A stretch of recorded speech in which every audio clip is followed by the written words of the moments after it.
Saudara, penyakit jantung kerap dianggap sebagai penyakit yang hanya menyerang orang dewasa. Namun faktanya gangguan jantung juga dapat terjadi pada anak-anak, termasuk akibat infeksi yang menyerang organ vital tersebut.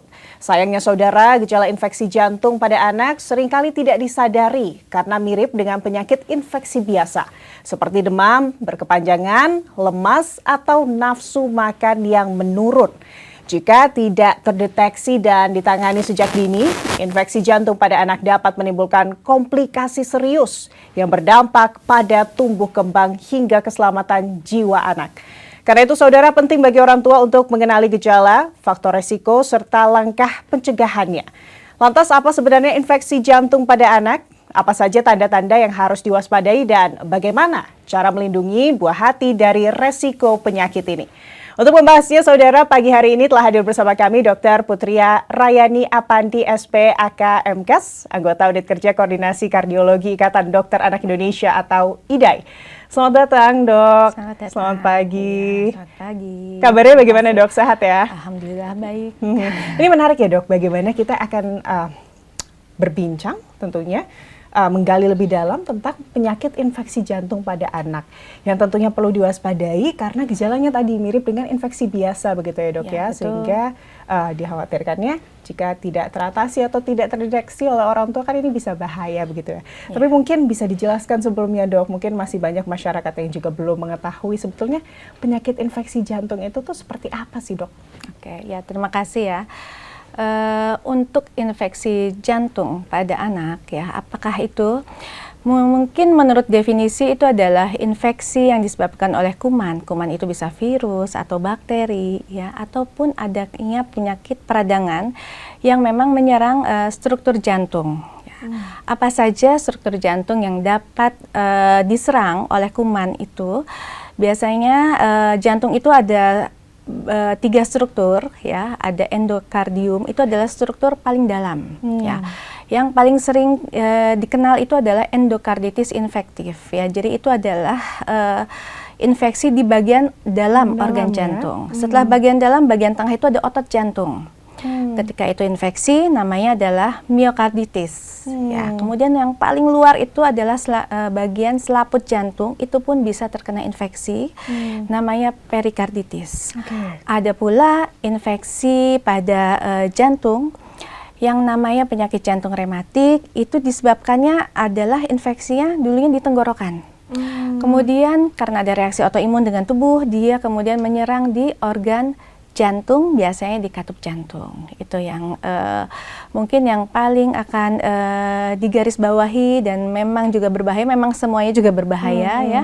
Yang cukup sering itu adalah endokarditis infektif, karena itu berhubungan dengan penyakit jantung bawaan, juga penyakit jantung didapat, dan juga penyakit jantung rematik yang termasuk di keluarga penyakit jantung didapat. Penyakit jantung rematik ya, Dok? Iya, penyakit jantung rematik, betul. Nah, gitu Dok, kalau di Indonesia sendiri, khususnya di Jawa Barat, seberapa besar nih kasus dari infeksi jantung ini sudah terjadi? Oke. Untuk infeksi ya, jadi untuk data itu kita agak sulit karena mungkin setiap daerah gitu ya agak berbeda ya. Dan kemudian mengelompokkan penyakit, ada endokarditis, ada miokarditis, itu juga kita perlu telaah lebih lanjut ya. Seberapa banyak untuk yang endokarditis infektif ya, biasanya itu 70% terjadi pada anak-anak dengan penyakit jantung bawaan. Artinya dia sudah dibawa dari sejak lahir. Dia sejak bayi, sejak dalam kandungan dia sudah terbentuk, dia ada celah atau dia ada penyempitan di pembuluh darah di organ jantung. Nah, seberapa besarnya itu adalah mungkin sepertinya sedikit ya, hanya 0,7 dibanding pada 100.000 anak. Ya, tetapi itu cukup besar ya. Sedangkan untuk seberapa banyak penyakit jantung bawaan tadi itu di Indonesia dan di seluruh dunia secara global itu sama. Jumlahnya sekitar 8-10 per 1000 kelahiran anak. Jadi dapat dibayangkan angka kelahiran di Indonesia, di Jawa Barat terutama itu tinggi. Mungkin sekitar 850 sampai 900 ribu per tahun.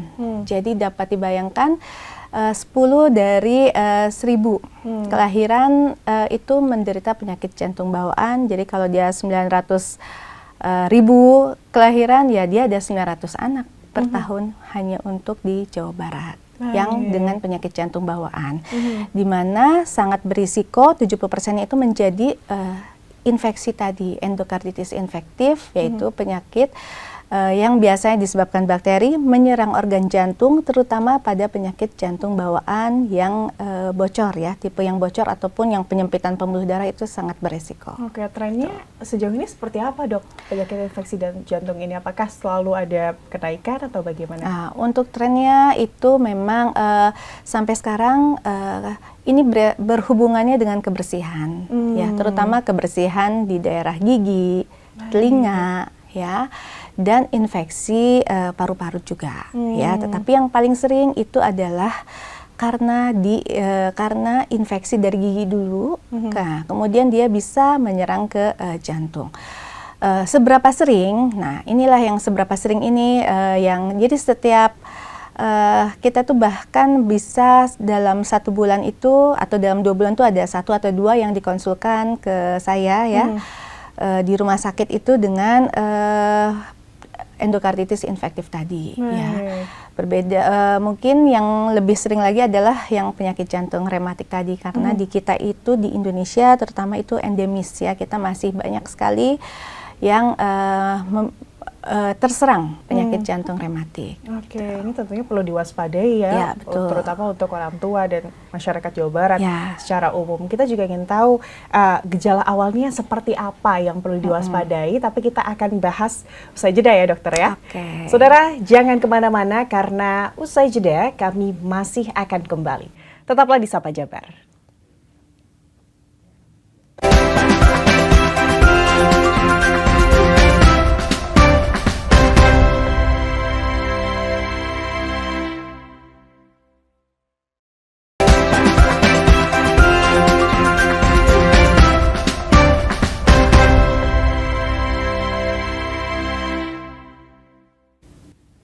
Saudara, terima kasih Anda masih bersama kami di Sapa Jabar. Bagi Anda yang baru bergabung, waspada infeksi jantung pada anak adalah tema yang masih kami bahas pada pagi hari ini. Dan tentunya masih bersama dengan narasumber kami, ada Dr. Putria Rayani Apandi, SPAK MKes, anggota dari Unit Kerja Koordinasi Kardiologi IDAI.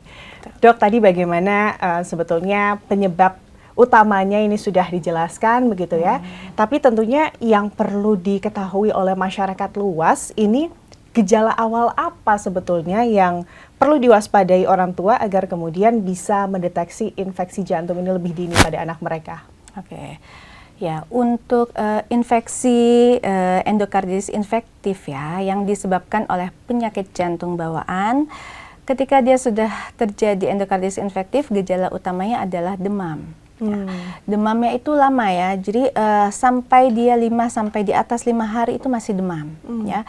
5 sampai 7 hari demam, penyebab demamnya belum diketahui, ya.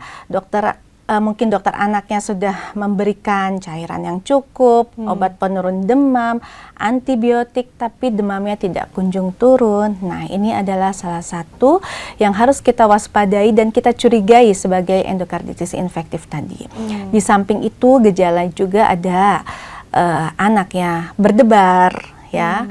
Nyeri dada, kadang anak tidak bisa bilang ya kalau nyeri dada, beda dengan dewasa ya. Kalau dewasa, sakit ya dadanya, dada kiri terutama. Nah, kalau anak nggak bisa bilang, jadi paling dia hanya bisa bilangnya dari gejala tadi, demam, kemudian gejala penyakit jantung bawaan. Kalau misalnya memang penyebabnya penyakit jantung bawaan, gejalanya apa aja?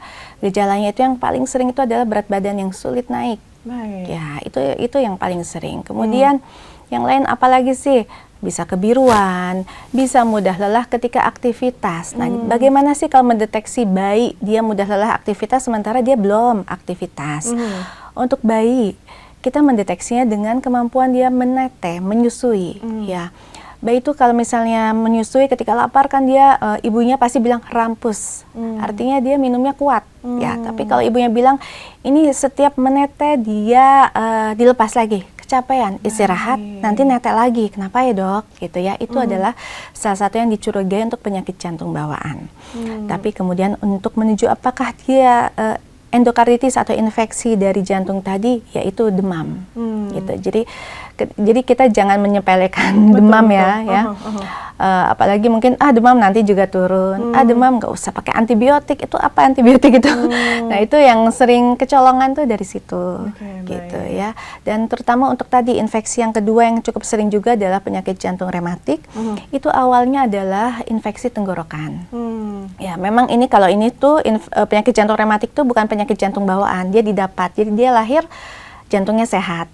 Ketika proses dia menjadi dari bayi ya kemudian menjadi anak, dia sangat sering terkena infeksi tenggorokan, tapi diabaikan karena bisa sembuh sendiri memang, tetapi bakterinya itu masih ada di situ dan bisa menyebabkan infeksi ulang yang nantinya akan menjadi reaksi radang ke jantung. Baik, jadi kalau untuk penyakit infeksi jantung yang menyerang jantung bagian selaput, lalu juga bagian tengah dan dalam, itu biasanya pada anak-anak yang memiliki bawaan penyakit jantung, begitu ya dok ya? Penyakit jantung bawaan, tapi bisa juga ada juga yang namanya penyakit jantung rematik tadi ya, yang sehat gitu ya, asalnya sehat anaknya, kemudian karena infeksi tenggorokan yang berulang, jadilah dia penyakit jantung rematik. Oke, tadi ada sakit tenggorokan atau radang tenggorokan mungkin ya, kalau bahasa umumnya. Lalu juga mungkin tadi dari sakit gigi bolong, bakteri gigi begitu ya, yang menyebabkan lebih mudah terkena resiko infeksi jantung. Endokarditis infektif tadi. Endokarditis infektif. Beda ya kalau dokter ya. Maksud kami di antara selain dua tadi dok, kondisi seperti apa lagi sih, kondisi kesehatan apa lagi sih yang membuat resiko infeksi jantung pada anak ini lebih tinggi? Resiko yang lain itu adalah ketika misalnya anaknya yang malnutrisi. Baik. Itu lebih rentan karena sistem imun tubuhnya tidak baik. Gitu ya. Kemudian kalau misalnya dia miokarditis, itu hubungannya biasanya dengan infeksi virus. Contohnya yang kemarin ngetren nih COVID, itu bisa banget bisa bikin miokarditis atau demam berdarah. Nah itu si virus dengue-nya itu juga bisa menyerang struktur jantung yang miokardium tadi. Ya, kemudian kalau yang perikarditis tadi penyebabnya bakteri, biasanya tuberkulosis. Ya, itu maksud saya biasanya itu yang terbanyak ya, maksudnya yang bisa menyebabkan infeksi dan tetapi itu bisa ditanggulangi. Gitu ya. Dok, saat kemudian infeksi jantung ini sudah menyerang begitu ya, apakah itu sebesar apa sih resiko dan dampaknya bagi anak dan juga tumbuh kembang anak? Untuk dampaknya ya, yang pasti anaknya kan dia mudah lelah ya, apalagi ditambah dengan infeksi ya, dia lebih mudah lelah karena metabolismenya jadi meningkat. Tapi dia yang harusnya dia mudah lelah itu ditanggulanginya dengan misalnya makannya lebih banyak, kalorinya lebih banyak, tapi dia mudah lelah, mengunyah pun lelah. Gitu ya. Jadi untuk hal seperti itu ya malnutrisi tadi ya yang bisa menyebabkan meningkatkan resiko dan komplikasi untuk terjadinya infeksi pada jantung ya. Juga yang paling pesan di sini adalah ketika untuk penyakit jantung bawaan sebetulnya, karena itu yang berhubungan sekali dengan berat badan yang sulit naik dan anak menjadi malnutrisi dan kemudian menjadi sistem imun yang kurang baik, memiliki sistem imun yang kurang baik. Karena penyakit jantung bawaan kadang-kadang setelah selesai pemeriksaan oleh dokter jantung itu kadang, oh ya Bu, bocornya kecil. Nah, si ibunya tenang, nanti juga nutup sendiri. Nah, itulah yang dipesankan banget. Sangat dipesankan dari saya supaya tidak menyepelekan sekecil apapun dari bocor jantung ya, karena justru bocor yang kecil memiliki resiko yang juga besar ya.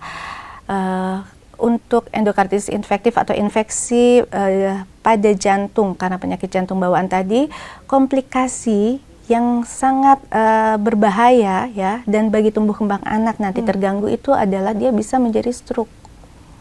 Jadi stroke itu bukan saja pada dewasa, pada anak-anak pun bisa, karena komplikasi dari infeksi jantung. Karena jantung itu kan memompa darah ke seluruh tubuh ya. Betul.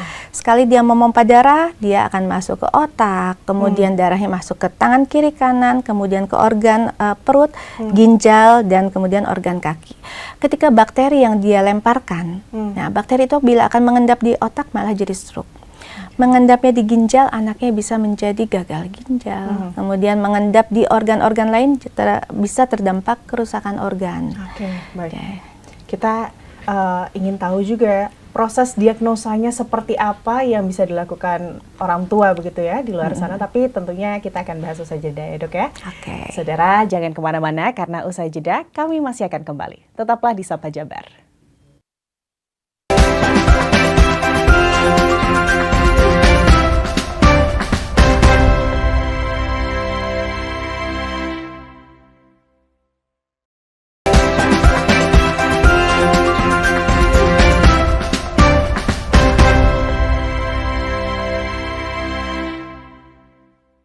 Saudara, terima kasih Anda masih bersama kami di Sapa Jabar. Bagi Anda yang baru bergabung, waspada infeksi jantung pada anak adalah topik yang masih kami bahas pada pagi hari ini. Tentunya masih bersama dengan narasumber kami pada pagi hari ini, ada Dr. Putriat. Kita lanjutkan lagi ya dok ya. Tadi bagaimana efek domino pada kesehatan dan juga tumbuh kembang anak ini ngeri sekali begitu ya dok ya.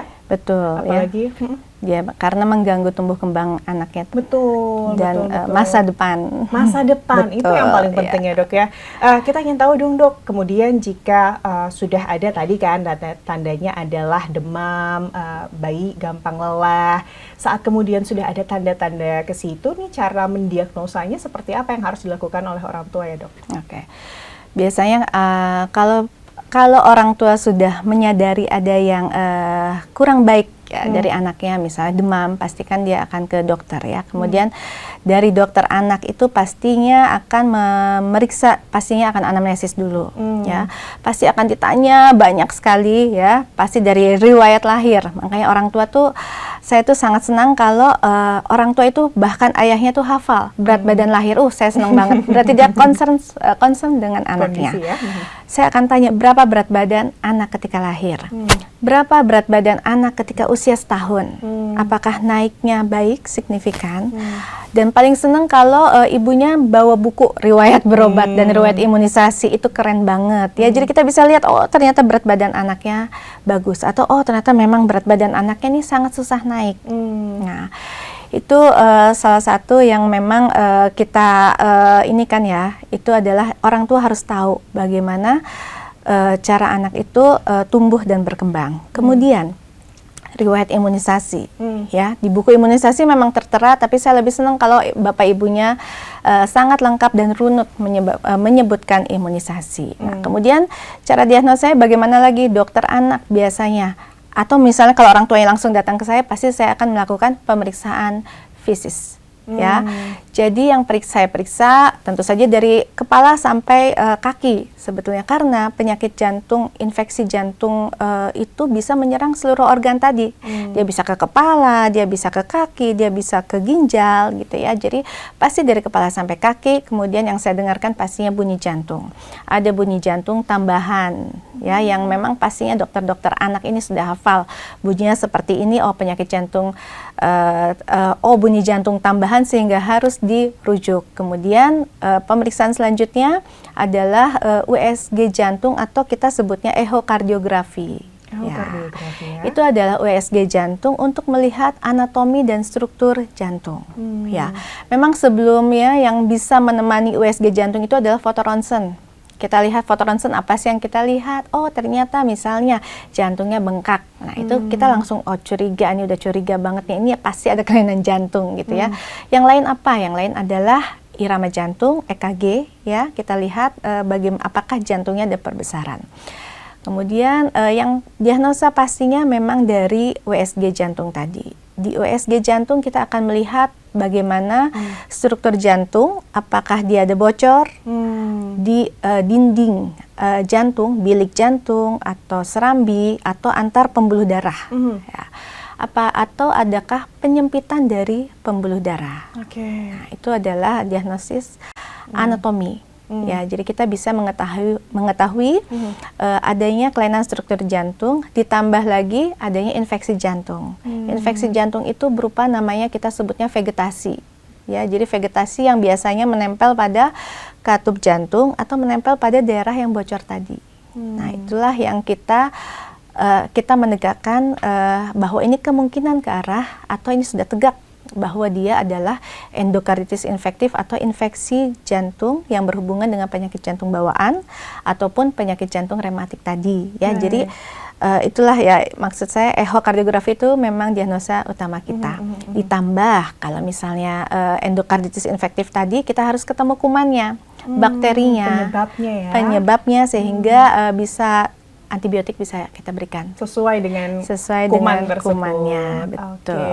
Tadi berarti untuk mendiagnosa itu tidak bisa dengan tadi ada gejala-gejala tersebut artinya wah sudah pasti infeksi jantung ya, gitu ya. Memang juga. harus ada tahapan yang ya, dilakukan. Betul. Ada bahkan sampai USG tadi begitu ya. Betul, untuk memastikan. Itu wajib sekali USG jantung. Nah, tapi kan kalau yang tersebar di masyarakat nih Dok, yang mungkin mitosnya sepertinya dari saya kecil sampai sekarang gitu ya. Kalau ada anak kecil bahkan orang dewasa tangannya itu berkeringat, artinya jantungnya bermasalah. Itu sebetulnya mitos atau memang ada hubungannya sih Dok? Untuk tangannya berkeringat ya, atau tangannya berkeringat tidak mungkin ya. Jadi kalau ke arah penyakit jantung bawaan itu justru ya memang dia metabolisme tinggi, dia berkeringat di dahi. Kalau anak bayi itu di dahinya kok berkeringat gitu ya. Jadi mudah lelahnya itu mungkin kalau untuk ke penyakit jantung bawaan. Artinya kalau tangan berkeringat banyak, orang dewasa atau anak-anak belum tentu juga begitu ya Dok ya? Betul, belum tentu juga itu. Baik. Tadi kan penyebabnya adalah bakteri. Betul. Seberapa penting artinya Dok menjaga kesehatan di gigi dan mulut, lalu juga tadi ada imunisasi dalam mencegah infeksi jantung pada anak, itu seberapa penting sih Dok? Oke. Kalau untuk infeksi di gigi itu yang memang paling sering ya, yang berkaitan dengan infeksi jantung tadi ya. Seberapa pentingnya, jadi bawalah anak itu ke dokter gigi atau ibunya lihat ya giginya tuh seperti apa sih. Kalau misalnya yang hitam ada karies ya, kita sebut ya karies ya, bawalah ke dokter gigi untuk dibersihkan ya. Karena dari gigi turun ke tenggorokan, kemudian ikut peredaran darah masuk ke jantung. Nah itulah cikal bakal untuk terjadinya infeksi jantung pada penyakit jantung bawaan. Oke, baik. Mungkin terakhir Dok, singkat saja pesan apa yang ingin disampaikan kepada masyarakat, khususnya orang tua begitu ya, terkait infeksi jantung pada anak ini. Oke. Silakan, Dok. Mungkin pesan saya adalah kenali kelainan jantung bawaan ataupun jantung didapat sejak dini ya, untuk pencegahan dan untuk masa depan serta tumbuh kembang anak. Baik, tadi ya kalau sudah mulai ada gejala, mulai bisa diperiksakan secara langsung, segera berobat. Baik, terima kasih banyak Dr. Putria atas waktunya bersama kami di Kompas TV. Semoga tadi apa informasi yang diberikan ini bisa mengisi ruang informasi masyarakat dan juga menjadi edukasi untuk masyarakat. Saudara, tadi adalah perbincangan kami bersama Dr. Putria Rayani Apandi, SPAK MKes, anggota Unit Kerja Koordinasi Kardiologi IDAI, mengenai pentingnya kewaspadaan terhadap infeksi jantung pada anak. Dari perbincangan hari ini, saudara, kita belajar bahwa infeksi jantung pada anak merupakan kondisi yang tidak boleh dianggap sepele. Mengenali gejala sejak dini, menjaga kebersihan dan kesehatan anak, melengkapi imunisasi, serta segera memeriksakan anak ke fasilitas kesehatan ketika muncul tanda-tanda yang mencurigakan merupakan langkah penting untuk mencegah terjadinya komplikasi yang lebih berat. Semoga informasi yang telah disampaikan dapat menambah pengetahuan dan juga kewaspadaan para orang tua dalam menjaga kesehatan buah hati tercinta. Saya Fida Alatas, pamit undur diri. Terima kasih atas perhatian Anda. Sampai jumpa dalam program berikutnya.